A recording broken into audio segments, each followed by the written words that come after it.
Hola, soy Daniver. Bienvenidos a mi podcast. Hola, hola, ¿cómo están? Bienvenidos a Dimensión Daniver. Estamos en otro capítulo después de bastante tiempo sin grabar. Estoy contento, se vienen cosas interesantes que estamos trabajando y por eso mismo en lo que estamos trabajando, el invitado de hoy es muy especial. Hoy nos acompaña José Montemayor Alba, cofundador y CEO de la Sociedad Ciberdélica. Hola José, ¿cómo estáis?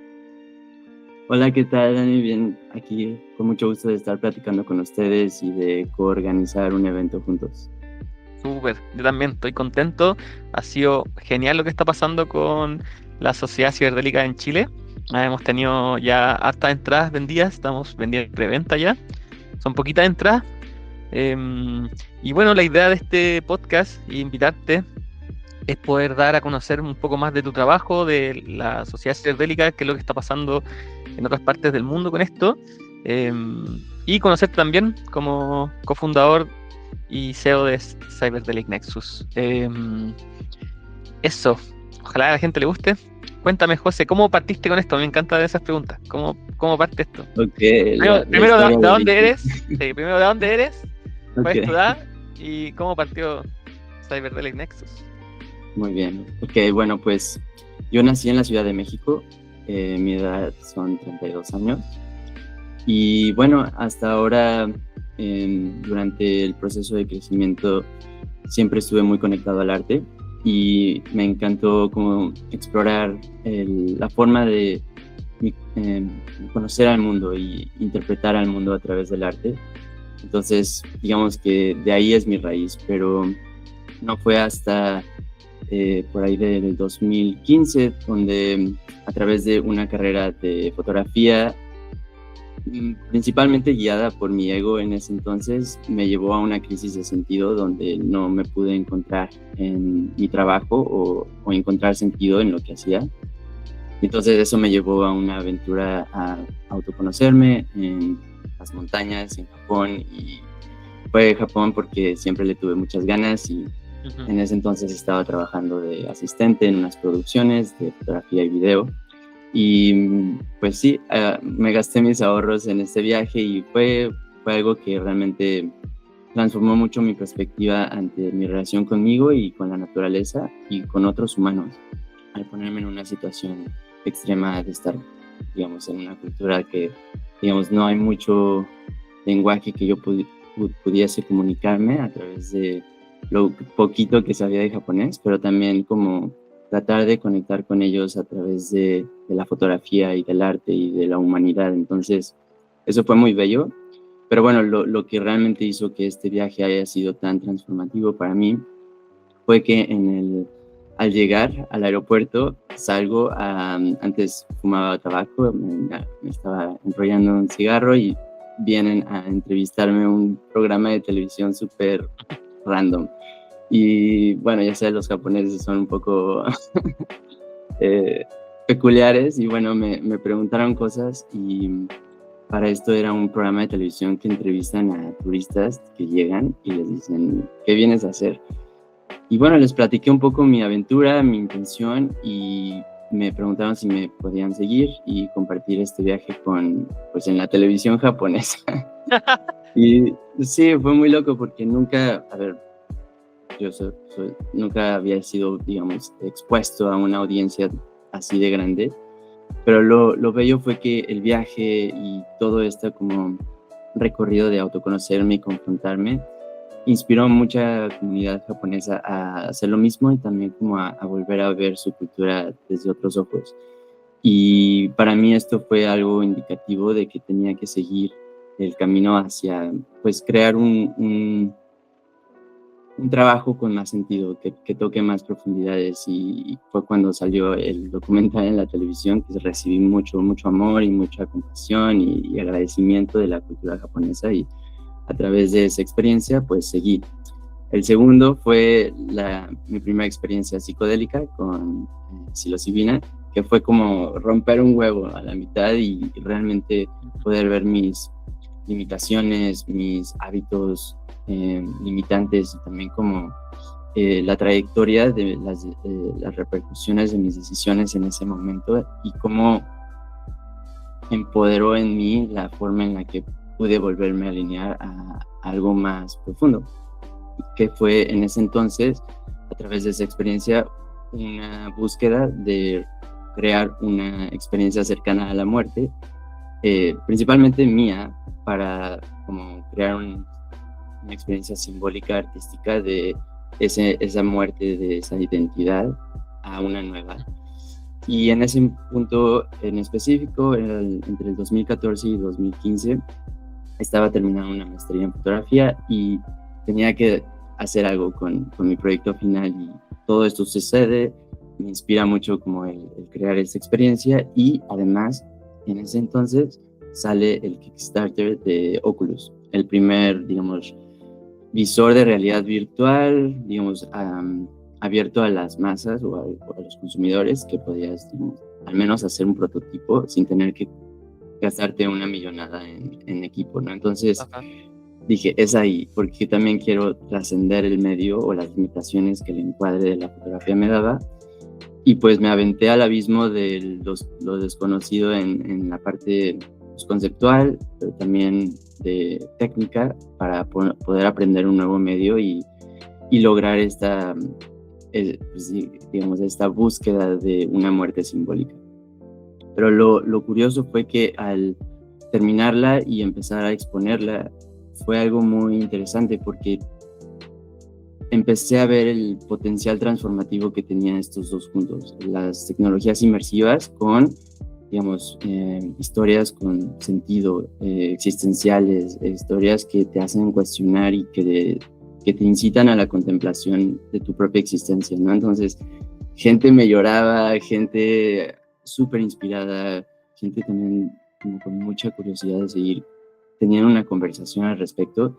Y yo creo que para mí eso fue una gran inspiración, porque me seguía como alineando hacia cada vez más el crear arte inmersivo para expandir la conciencia. Entonces, esto me llevó a, pues, invitaciones a eventos, a exposiciones, y a través de estas exposiciones empecé a conocer a los otros, y eso fue muy bello, porque en ese entonces vivía en Londres y empecé a ver internacionalmente que todos, a través de nuestra forma de expresar y de descubrir nuestra conciencia, empezaban a, pues, crear diferentes proyectos, diferentes cosas. Entonces, a través de estos, digamos, estas conexiones, empezamos a decidir, vamos a crear algo que una a más comunidad. Y en el 2016, terminando el 16, empezando el 17, hicimos la Sociedad Ciberdélica global, digamos, como un llamado al internet de, a ver, todos los que estamos explorando tecnología, arte y conciencia, unámonos y exploremos esto juntos a través de una apertura open source, grassroots, y creo que al final fue muy bello ver la respuesta de la gente, ¿no? Y cómo a través del internet hemos podido conectar y compartir y alinear cada vez más esta visión, que poco a poco se ha convertido en los últimos 3 años una visión un poco más extendida hacia el nexus ciberdélico, lo cual abre un laboratorio, una academia y un dojo, que el dojo ahorita sigue en prototipo, pero estamos cada vez más cerca de crear los primeros protocolos, ya no tanto como en la creación de contenido, lo cual es importante, pero también la creación de contexto y de protocolos para movernos de estados alterados a rasgos transformados, que es un poco por donde vamos con este tipo de consumo y relación con la tecnología, arte y conciencia. ¿Cuál sería la diferencia? Si puedes profundizar en eso. ¿La diferencia de qué? De estado alterado de conciencia y rasgos alterados. Sí. Un estado alterado es como si probáramos el potencial, ¿sabes? Como si nos da la apertura de algo que ya tenemos dentro, como esa realización o el recordatorio de ese potencial innato que tenemos de poder hacer muchas cosas, dependiendo de la forma en la que te expresas o, digamos, la forma en la que tu algoritmo también está diseñado, porque hay muchas personas que reportan diferentes habilidades o, digamos, experiencias a través de diferentes estados alterados. Pero lo que pasa es que un estado alterado te regresa a, ¿sabes?, al consenso, y cuando regresas tienes de dos: o integras esta experiencia y a través de prácticas y el trabajo que es necesario para desbloquearlo, lo logras sin regresar a un estado alterado o sin depender, o regresas a tomar más y a depender un poco psicológicamente de que sin esto no puedo lograr aquello. Entonces, los rasgos alterados son cuando tú puedes lograr integrar esta parte que es esto que nos enseñan estos estados alterados. Y puede ser desde lo más simple como conexión, empatía, intuición. Puede ser también algo más complejo como la sensorialidad la percepción extrasensorial, o puede ser a través de como habilidades un poco más energéticas, o depende de la persona. Realmente no hay límite aquí, porque es como poder volver a aprender qué es lo que hay dentro y poder desarrollarlo e integrarlo. Lo interesante con este viaje es que a través de la tecnología es lo que nosotros proponemos usar para entrenar. Nuestro enfoque no es tanto como en el bienestar hedónico, sino eudomónico, que habla de el hacer bien, o sea, el tener el suficiente estrés positivo para poder desarrollar esos rasgos alterados, ¿no? Esas habilidades que están dormidas dentro de nosotros. Y bueno, esto es un proyecto en creación y en desarrollo, que aún estamos mapeando, estamos creando bases de datos de cuáles son esos rasgos alterados que queremos desarrollar a través de los diferentes protocolos. Y lo más importante es como cuál es la alineación entre el no tener tecnología o la integración de tecnología como básica o tecnología de alto nivel. Entonces ahí es como también poder balancear las tres potenciales para no depender también de la tecnología, así como lo que queremos salirnos de depender de una sustancia para lograrlo.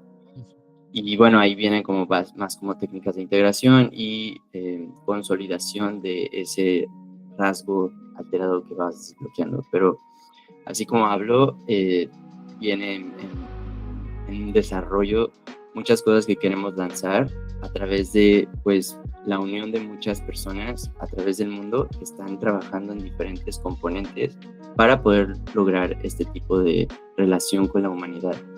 Y bueno, eso es la diferencia. Perfecto. ¿Cuál sería un ejemplo concreto del uso de tecnología de simulación para integración de estos rasgos? Hay un ejemplo muy bonito. En este caso hay un proyecto en Australia que se llama Gnosis Therapeutics, y ellos están usando la realidad virtual para un poco hackear la curva cuando vas bajando de un viaje, ¿no? Cuando vas bajando de un viaje, de repente te das cuenta que el cerebro está cableado para olvidarse. Entonces empiezas como que a olvidar componentes importantes que quizá pueden ser, digamos, la llave de lo que necesitabas para poder ir a tu siguiente etapa en tu proceso de crecimiento. Entonces, en esta curva se llama anchoring, como anclar, y es una experiencia virtual que mientras vas bajando, entras y a través de la voz puedes ir hablando de cuáles fueron esos elementos clave, y a través de poder hacer, digamos, reconocer el habla y convertirlo a texto, y a través de esta grabación y este texto poder anclar esa memoria o esa realización o esa contemplación en una burbuja que se convierte en una estrella, para después regresar con tu terapeuta o con la persona o con tú solo también, y poder volver a ese espacio, volver a escucharte, leerte y también volver a anclar esas cosas que te hacen y te ayudan a integrar un rasgo transformado. Perfecto, perfecto. Oye, y cuando se conforma esta sociedad ciberdélica, ¿qué fue lo primero que pasó? Año 2016, ¿cómo sigue la historia? Pues mira, el inicio se hace entre un inglés, Carl H. Smith, que es un profesor de ciencias cognitivas y tecnologías para el aprendizaje, y un turco, Batuhan Vintage, que en ese entonces estaba explorando la realidad virtual, pero a través, principalmente enfocado en la psilocibina y lo que él le llama el cyber motion, ¿no? Entonces también tipo una expresión artística a través, inspirada de la psicodelia. Un artista visionario que hasta la fecha sigue explorando cosas, pero fue en esta unión que empezamos como a crear estos eventos que les llamamos las incubadoras ciberdélicas o los Cyberdelic Incubators. Y hicimos varios a través del mundo. Barcelona, hicimos Ámsterdam, Londres, hicimos Melbourne en Australia, hicimos en Praga y varios más, donde empezamos como a contactar diferentes personas, incluso hasta personas en universidades que estaban explorando este tipo de exploración. Y bueno, la verdad es que esto no es nuevo para tus escuchas que saben. Esto es una exploración que se ha llevado a cabo desde mucho antes, ¿no? Pero digamos que en su auge primario viene de los 60s, 70s y 80s, y en los 90s es cuando empieza a ganar tracción, ¿no? Pero digamos como estas exploraciones desde el renacimiento psicodélico y como toda esta revolución que se lleva a cabo de pues esta expansión de conciencia, empiezan también a ver individuos, especialmente en Estados Unidos, en Silicon Valley, que empiezan a explorar esta intersección entre la conciencia, arte y tecnología. Y entonces, digamos que la palabra ciberdélico se pronuncia por primera vez en el 92 por Terence McKenna, pero ya desde antes se había hecho una exploración ciberdélica sin tener que llamarla así. Por ejemplo, John Lilly, él exploraba la ketamina o el LSD con tanques de flotación, ¿no? Que esto de alguna forma es un tipo de uso ciberdélico de una tecnología para navegar y aprender a explorar un estado de conciencia. Pero Buckminster Fuller, con todas las utopias tecnológicas que pensaba, o Marshall McLuhan, ¿no? Que hablaba como de el medio es el mensaje. Y estos como ciberdélicos que fundaron esas semillas hicieron que muchas personas como McKenna o Leary se inspiraran y empezaran a decir como Leary en su caso la PC es el LSD de los 90s y McKenna en su caso como las drogas del futuro van a ser como las computadoras, ¿no? Entonces es como hoy vemos a través de todo el avance tecnológico que quizá esas promesas que se llevaban a cabo en ese rango entre 60s y 90s, no, la tecnología todavía no estaba en su auge para poderlas lograr. Pero hoy creo que nos estamos acercando más, aunque sigue habiendo limitaciones en términos de hardware y software, pero no tanto como en visión o expansión como hacia donde nos está llevando o hacia donde nos está invitando a co-crear, ¿no? Pero creo que lo importante aquí es que durante los 90s hubo una revista principalmente importante que se convirtió como en el, ¿cómo le llamamos? Como el manifiesto ciberdélico, se llama Mondo 2000, Mondo 2000, y esta fue editada por R.U. Sirius, o R.U. Sirius, y este artista, editor, músico loco, agarró y dijo, voy a crear una revista que traiga a todos los hackers y a todos los artistas, ingenieros, desarrolladores para hacer como esta primera congregación de personas, ¿no? Lo interesante es que igual el término que se origina en el 92 por McKenna fue en un evento de Cyberpunk, se llamaba el Cyberdome en Stuttgart, en Alemania. Entonces, es un contexto cyberpunk, y cuando estudias el género de ciencia ficción cyberpunk te das cuenta que pues es distopia, es una narrativa donde hay tecnología de muy alto calibre, pero una división de clases tremenda, donde la tecnoelite versus los que están viviendo de las tecnologías chatarra o recicladas, etcétera, etcétera. Y como bien sabemos, la ciencia ficción no es una predicción del futuro, sino una lectura del presente. Y a través de esta lectura, que empieza a surgir cada vez más, como con Neuromancer, Snow Crash, como Siberia o Ready Player One, como estas ciencias ficciones que pintan este futuro cyberpunk, surgen a través también de como un tipo de decepción ante las promesas tecno-utópicas que Buckminster Fuller y, por ejemplo, ¿cómo se llama? El de Whole Earth Catalog, que es, creo que es Stuart Branson, que pintaban como este futuro viene y es la nueva frontera del humano, vamos a trascender y vamos a lograr, ¿sabes? Como resolver todos nuestros problemas a través de la tecnología. Y esto fue problemático porque al no serlo, viene esta como tendencia cyberpunk de no,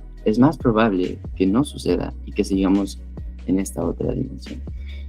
Lo interesante es que durante o dentro de este género de ciencia ficción, el término ciberdélico nace como una forma del hacker o del arquetipo del hacker volver a tomar control de su conciencia y disrumpir los sistemas de control que se han autoimpuesto a través de este sistema o estas narrativas distopianas, ¿no? Entonces, creo que hoy, más que nunca, necesitamos justo recobrar un poco ese control, ¿no? Y retomar esa soberanía del ser y también nuestra libertad cognitiva de poder usar nuestras tecnologías con una intención hacia llevarnos a un florecimiento o a un despertar o a una alineación o generar más presencia o más conexión. El problema es que las incentivas de diseño de hoy no se basan a través de la sabiduría o un tipo como de, agenda humana, sino una agenda más capitalista, una agenda de extracción de datos, manipulación, adicción, predicción, y a través de estos algoritmos o estas incentivas han logrado lo que le llaman el human downgrade, ¿no? O el que nuestras habilidades mismas están cambiando o se están perdiendo, porque estamos dejando a la tecnología hacer el trabajo por nosotros.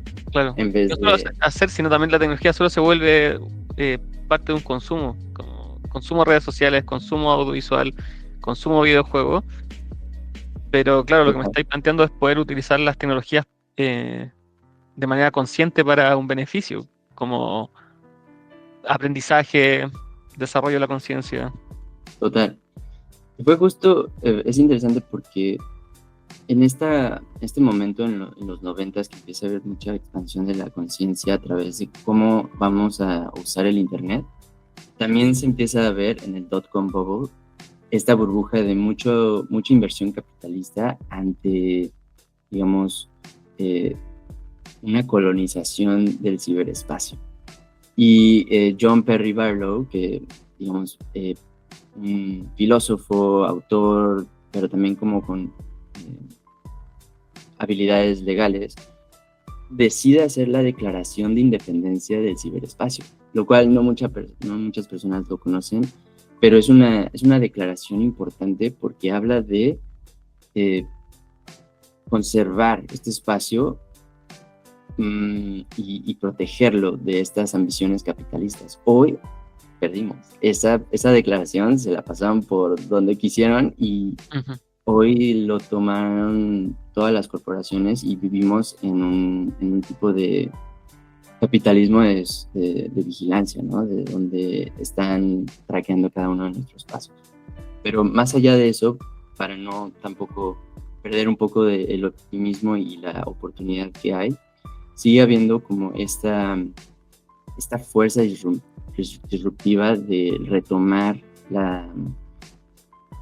digamos, la agencia que tenemos para volver a mentorear las incentivas de diseño que podemos reconfigurar para empezar a innovar desde ahí y poder, a través de nuestra relación con la tecnología, volver a redescubrir nuestra humanidad o incluso expandirla. Pero es un viaje de vidas, casi, quizá tú y yo no podamos ver los frutos de ese camino, pero lo que podemos hacer, así como lo que hicieron nuestros ancestros de alguna forma, de plantar estas semillas para nuestras generaciones, creer en una posibilidad de un futuro más alineado, es poner de nuestro granito de arena y seguir creando las conversaciones, las plataformas, los experimentos y también acercando a las personas a una nueva forma de entender su relación con la tecnología y por ende con la realidad y, más importante, con nosotros mismos y el planeta. Entonces, por ahí va. Perfecto. O sea, si el ciberdélico de por sí tiene una postura política. Sí, un poco. Ajá. Viene de los hackers y los hackers siempre han estado tratando de hackear el sistema o ayudarnos a recordar. Que apunta a la libertad, ¿no? Me estoy pensando en lo que está pasando en Nepal actualmente con la prohibición de las redes sociales, que hubo una revolución. Total. Sí. Oye, entonces, se conforma este grupo con todo este background, ¿cierto? Histórico y social. ¿Y qué pasa?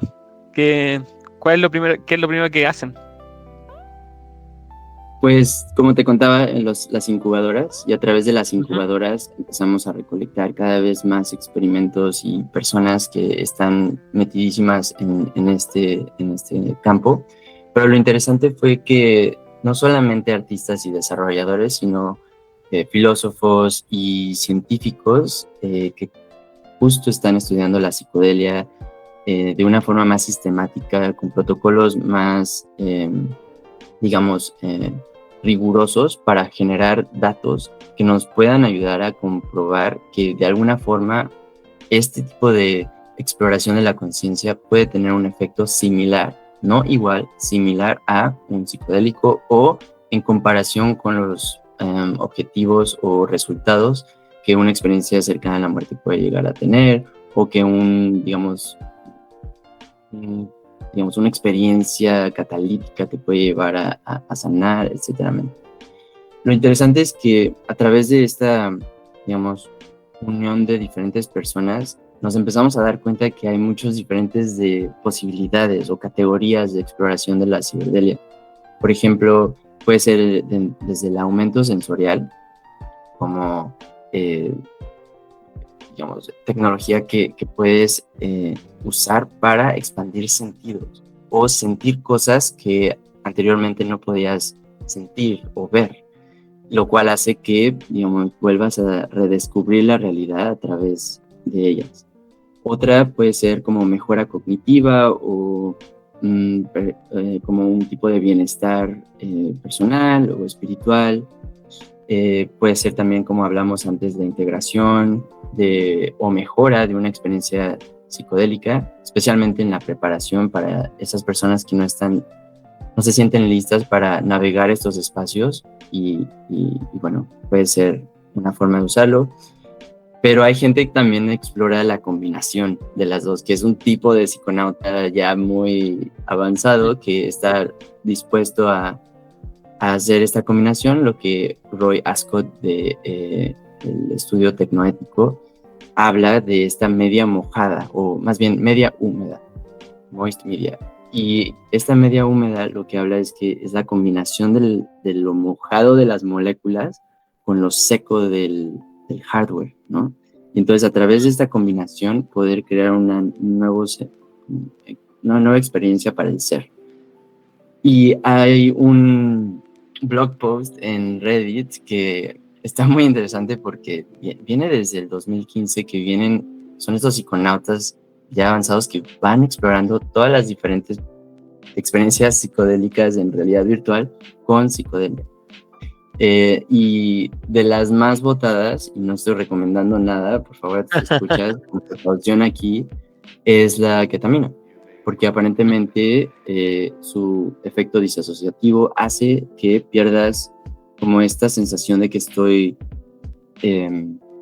Dentro de una teniendo algo en mi radiación. cara, estoy viendo píxeles, ¿sabes? Como podemos suspender más el hecho de que esto es virtual y hacerlo real. Pero lo interesante aquí es que técnicas como el diseño de ilusiones, como lo que hacen los magos, o muchas técnicas de teatro, ya hablaban de técnicas incluso análogas que nos llevan a crear esta creencia secundaria que le podemos dar más poder a través de diferentes técnicas sensoriales para generar esta segunda creencia, ¿no?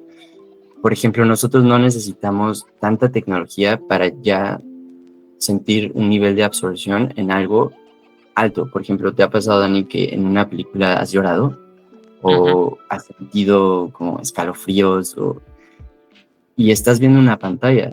Este tipo de tecnología es muy, digamos, efectiva porque captura tu atención totalmente. Entonces, ya no está la interfase de la pantalla, estás totalmente dentro del mundo. Pero realmente no necesitamos más tecnología para crear esta creencia de que este mundo es real por un momento. Y esto puede ser o positivo o negativo porque nos lleva al concepto de la hiperrealidad. Y bueno, ¿tú sabes qué es la hiperrealidad? ¿No? Ok, pues un concepto súper fundamental para justo entender un poco la metacrisis que estamos viviendo hoy, porque las hiperrealidades son, bueno, este concepto es de un filósofo francés, Jean Baudrillard. No sé si estoy haciéndole bien con mi francés, pero bueno, a ver, Baudrillard habla que las hiperrealidades son momentos donde la simulación de una realidad se convierte más real que la realidad per se. Pero no solamente es más real, sino que la simulación que piensas que es real está basada en una copia de una copia de una copia de una copia de una copia de la realidad. Entonces ya en sí no puedes encontrar qué es real. Digamos que tu grip óptimo de qué es real y qué es simulación se desorienta totalmente y pues nos lleva como la hiperrealidad lleva a formar ideologías colectivas, lo cual es muy peligroso o muy poderoso, dependiendo de la intención. Pero por ejemplo, una hiperrealidad muy común puede ser como en lo físico, por ejemplo, Las Vegas, como estos, o Disney, como estos mundos que queremos que sean reales. Y por un momento cuando vas, nunca he ido a Las Vegas, pero cuando de chiquito tuve la oportunidad de ir a Disney, estás en un mundo que quieres que sea real. Y cuando regresas, tienes como este calm down de, no, ¿por qué? No, yo quiero vivir ahí. Y estas son ejemplos muy, muy sencillos, pero ejemplos más oscuros puede ser como el efecto Instagram que ahorita hay en las mujeres, que a través de cómo se ven, cómo se reflejan a través de los filtros que tiene Instagram, se están operando para verse más como el filtro y están teniendo cirugías para ello, o cómo cambia la percepción de ti, ¿no? En sí, como, y de la realidad. Y entonces, bueno, cuando hablamos de hiperrealidades, hablamos que para poder navegar, porque no hay forma de, digamos, evadirlas, estamos totalmente dentro ya de una como muñeca rusa de hiperrealidades, pero para poder navegar necesitas desarrollar las psicotecnologías necesarias para poder discernir y poder tener este grip óptimo entre lo que es auténticamente real y lo que es una hiperrealidad y navegar en medio. No es ni de una ni de la otra, porque en sí nos lleva como a reajustar nuestras coordenadas para aprender de la naturaleza ilusoria de la realidad, pero al mismo tiempo de nuestro rol en ella y nuestra responsabilidad en ella. Claro. Em, Pienso cuando estaba hablando como de la psicología necesaria para poder navegar este tipo de realidades, llevándolo a algo más simple. Hay personas que a mi parecer no tienen la psicología necesaria para navegar ni siquiera la internet en este momento, como las redes sociales. Por ejemplo, ya es súper difícil discernir videos de IA, y hay muchas personas que no tienen la capacidad de discernir, simplemente ya no tienen el ojo entrenado para darse cuenta que son imágenes creadas con IA. Totalmente. Y esto es solo el inicio. Sí, Abrimos sí. una puerta que no se puede cerrar y justo nuestra concepción de lo real está cambiando. Unas personas les llaman la posrealidad, la posverdad. Entonces, en estas situaciones es súper importante poder tener esas psicotecnologías que te ayudan a como tener estos rayos X y poder también discernir para no entrar como en estos pollos de conejo y llevarte a pensar en ideas que quizá las creó una persona detrás de una computadora enojada con el sistema o con algún tipo de situación, ¿no? Pero, por ejemplo, si Platón estuviera vivo hoy, estaría muy decepcionado de la humanidad porque vivimos como en la cueva, ¿no? En la cueva de la cueva de la cueva. Sí, en la cueva de la cueva. Y es muy feo porque al final las hiperrealidades nos llevan a priorizar más como la resonancia que tienes con la verdad que los hechos. Entonces, si yo creo que esto es real, entonces es real. Y eso es peligroso porque nos puede llevar a estas echo chambers, ¿no? Estas, digamos, cuevas de plata. Está pasando completamente.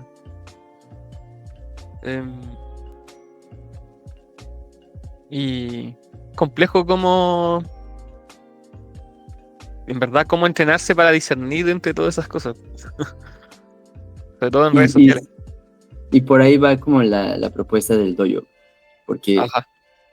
tenemos ya las tecnologías, ya tenemos el contexto, ya tenemos el contenido. Solo hace falta como recalibrar nuestra relación con las tecnologías. Muchas de tu audiencia puede ya estar usando aplicaciones que les ayuda a aprender más de plantas, de hongos, de animales, o poder tener, no sé, la posibilidad de aprender nuevos lenguajes o de entrenar habilidades cognitivas. Creo que por ahí va, pero quizás si le damos este encuadre un poco más humano, podríamos incluso hasta empezar el proyecto humano y empezar a realmente descubrir qué es el humano, si es que esa es nuestra intención. El problema es que tendemos a no querer hacer el trabajo difícil, ¿no? Entonces yo siento que incluso la ciberdelia, aunque lo queramos sacar del underground, aún así lo que es más fácil es la ignorancia, ¿no? O querer no hacerlo, o simplemente dejar que la tecnoelite decida por cómo mis tecnologías son y, ¿sabes? A través de este consumerismo, simplemente volvernos más como máquinas. Y eso es difícil porque al final estamos viviendo en revoluciones tecnológicas tan rápidas que ni siquiera podemos concebir al día lo que está sucediendo y no va a parar. Incluso lo opuesto, se está acelerando cada vez más. Entonces hay una responsabilidad de querer también tener la agencia para poder mentorear este proceso o poder incluso parar a contemplar y entender qué es lo que realmente necesitamos hoy o esas habilidades para confrontar los retos del siglo XXI y evolucionar desde ahí. Es súper complejo, la verdad, con como el avance que hay y que hay un segmento de la población que simplemente, yo le llamo como, ¿cómo era la palabra que utilicé la otra vez? Cuando alguien no sabe leer ni escribir, se me fue la palabra. Como... Oh, se me fue. Pero no saben usar la tecnología, como que son iletrados, pero de la tecnología, no sé cómo... Se me fue el término que utilicé. Pero hay un gran porcentaje de la ¿Analfabeto? población analfabetos, sí. Analfabetos digitales, esa es la palabra. Ah, Sí. no Analfabetos lo había digitales, escuchado. sí. Y hay un gran porcentaje de la población que son analfabetos digitales y que están quedando atrás y ni siquiera tienen la noción de lo que ya es posible tecnológicamente hablando. Entonces, Claro, ni siquiera saben que es posible en esta realidad utilizar la tecnología de tal manera. Es como si estuvieran viviendo en otra realidad completamente diferente. Em, ya. entonces, creo que acortar esa brecha también es súper importante, porque mucha gente, en algún momento en la población se habló sobre gente analfabeta y que era súper importante que todos aprendieran a leer y escribir, pero ahora nadie está hablando de los analfabetos digitales, que es súper Ya. importante que todos deberían tener una noción básica de las herramientas digitales, si no la brecha se vuelve demasiado grande. Ya, a ver, yo creo que no todos se van a subir al tren Ajá. y eso está bien también. Creo que tenemos algo que preservar, que hoy si hacemos que esos analfabetas digitales, como tú les llamas, cuando se empiezan a convertir a alfabetas digitales, empiezan a, por otra vez, las incentivas de diseño, empiezan a perder cosas que Ujú. quizá es importante conservar. Y ahí está un poco como el proyecto, ¿no?, que tenemos en general como la humanidad. Y creo que lo podemos ver en las generaciones nuevas de gentes viviendo en la Amazonia o en México o en cualquier lugar en Latinoamérica, Ujú. que vemos que ya están usando celular y que tienen Ajá. Instagram y que usan Facebook o que quieren un celular y la única forma es que tengas Facebook y entonces los atrapan ya de alguna forma a un Ujú. ecosistema y empiezan a crear hábitos que antes no existían en su cultura. Ujú. Y entonces creo que también si queremos lograr que personas que no saben puedan saber usar simplemente por el beneficio que puede tener, también tenemos que entender cuáles son los riesgos, ¿no? Porque cada tecnología nueva, y esto lo dijo Marshall McLuhan, cada tecnología nueva nos amputa algo. Es como si fuera una negociación que hacemos de una habilidad interna, nos las amputa para poder utilizarla en algo externo, pero a Ajá. través del tiempo la olvidamos. Por ejemplo, déjame hacerte unas preguntas. ¿Tú te sabes el celular de tu madre? ¿El número de celular de tu madre? Sí, sí, no sé. Ok, el de tu Porque abuela. alcancé a ser analógico. No, no, el de mi abuela no. Bueno, antes así te sabías todo el directorio completo. O Ajá. ahorita en tu escritorio, ¿sabes dónde está el norte, el sur, el este, oeste? Sí, sí, todavía sé. Porque acá en Santiago hay un punto de referencia muy grande que es la montaña. Ya, ok. Pero bueno, estos sentidos, ¿no?, que empezamos Ajá. a perder porque tenemos GPS, ya no lo Sí, necesitamos. sí, sí. O, por ejemplo, si nos vamos a lo más místico, cuando empiezas a ver esta correlación entre símbolos, entre culturas ancestrales, que no hace sentido cómo se repiten, quizás esa era una habilidad, como un tipo de internet astral o, digamos, espiritual, que podían acceder a través de técnicas para poder comunicarse entre ellos. No sabemos, estoy especulando, pero a lo que voy es, siempre hay una amputación y tenemos que estar conscientes de qué estamos dispuestos a perder para ganar o dialogar para expandir. Y eso creo que es un poco hacia donde queremos llevar, porque nuestra intención del dojo es ayudar a la gente a crear una ecología de prácticas. Hoy entendemos que no hay una práctica que te hace todo. Tienes que tener esta ecología de prácticas que te ayudan a integrarte en varios aspectos. Y a través del dojo, usando nada de tecnología y tecnología de alto nivel, poder utilizar estas plataformas para remembrarte de alguna forma. Y bueno, creo que esto es uno de muchos intentos que hoy surgen como respuesta a esta metacrisis de sentido y esta crisis de diseño en las tecnologías. Y es fascinante. Sigue siendo un nicho muy pequeño y creo que, digamos que el dinero no está ahí. Justo ayer terminé de exponer en una de las conferencias más grandes en Berlín de tecnología para consumidores. Yo, la verdad que fue una oportunidad que surgió a través de conexiones de un amigo que nos invitó para demostrar un poco a estos consumidores una alternativa. Pero si te das cuenta, todas estas instalaciones de estas marcas gigantes, su enfoque no es realmente ayudar a la humanidad de alguna forma más profunda, sino como simplemente poder atender a tus necesidades de hoy o mañana, o un mes, o un año, y hacerte la vida más fácil. Convertirte en un consumidor que no pueda salir de ahí, o que se interconecta con otros sistemas, pero te vuelven dependiente de sus productos.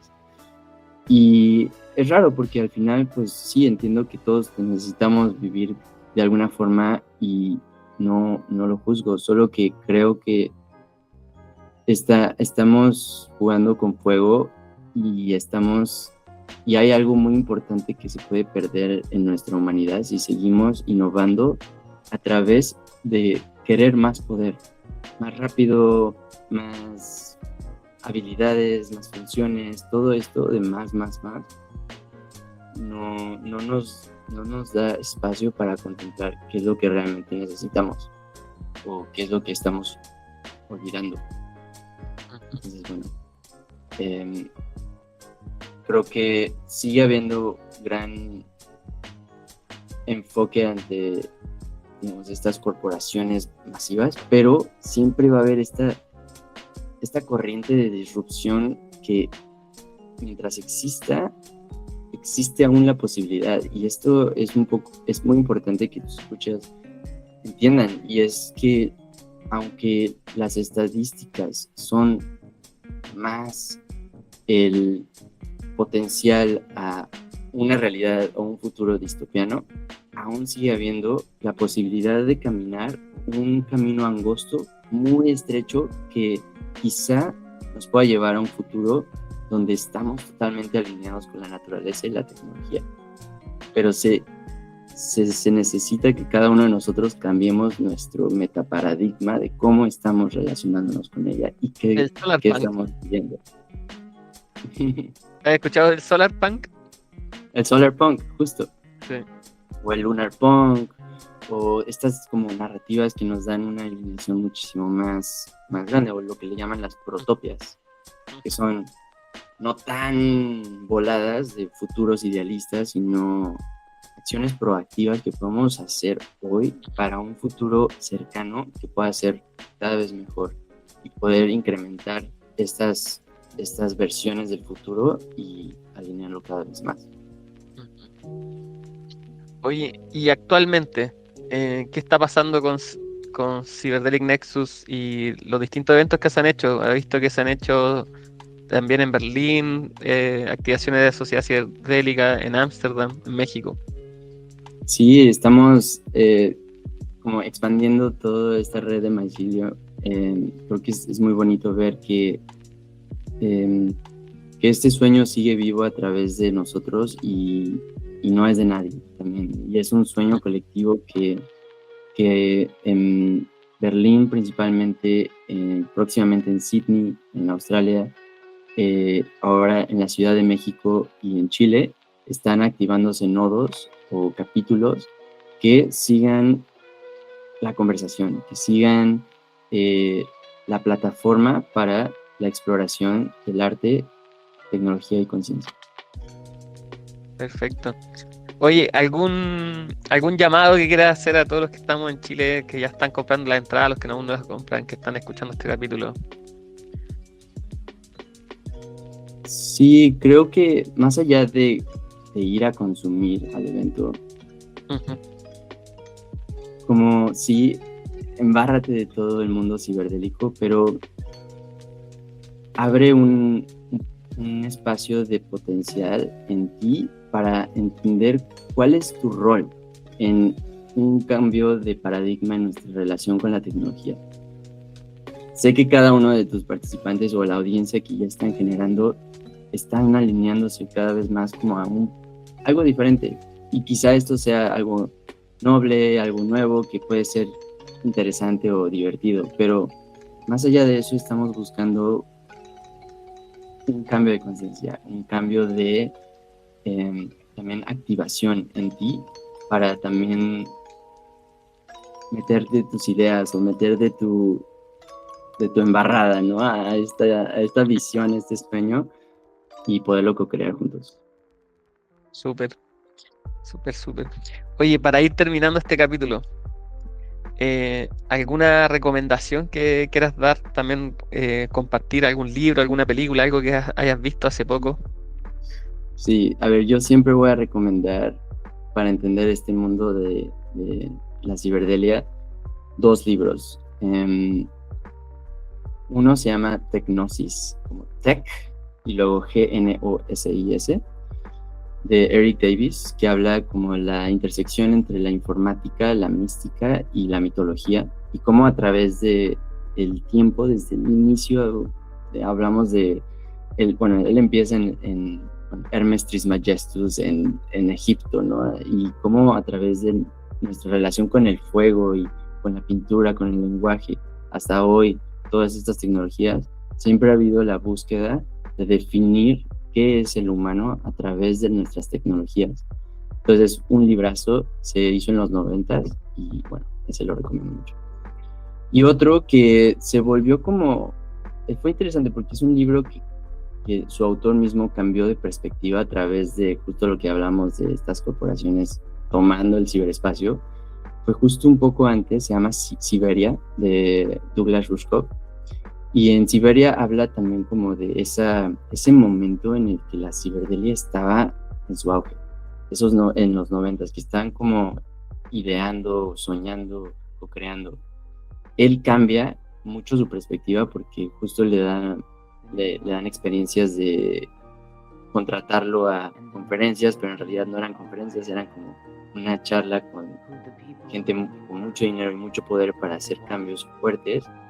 Y las preguntas que le hacían era como, ¿cómo podemos sobrevivir nuestra familia? ¿Cómo podemos evadir como el apocalipsis de este tipo? Entonces se decepcionó mucho también como de la gente en poder que tiene el dinero para hacer cambios fuertes y saca su libro Team Human, que me parece como es una antítesis a Siberia, porque es como la decepción de, no se logró, y ahora está sucediendo esto y por esto tenemos que hacer el equipo humano, ¿no? Para poder ir en contra de estas corrientes y también como hacernos conscientes de lo que está en riesgo a perderse. Tremendas recomendaciones. Oye, capítulo obligatorio para todos los que están interesados en la ciberdelia, lo voy a full recomendar. Gracias, José, por tu visión, por tu proyecto, por hacer estas conexiones, por levantar este micelio. Muy contento de haber conectado también con esto. Son ideas que aquí en este podcast se han ido compartiendo a lo largo de estos 5 años y no sabíamos que esto también estaba en otro lado creciendo. Así que estoy muy contento de que esto ocurra y ojalá el 11 de octubre sea un gran hito para la sociedad ciberdélica. Eso, qué bien. Y realmente muchas gracias por invitarme a tu podcast y por, sí, querer co-crear a través de la sociedad ciberdélica y poder incluso expandir cada vez más esta visión a Latinoamérica. Súper, muchas gracias. Muchas gracias a todos los que escucharon este capítulo y llegaron hasta acá. Nos escuchamos en otra ocasión. Chau, chau.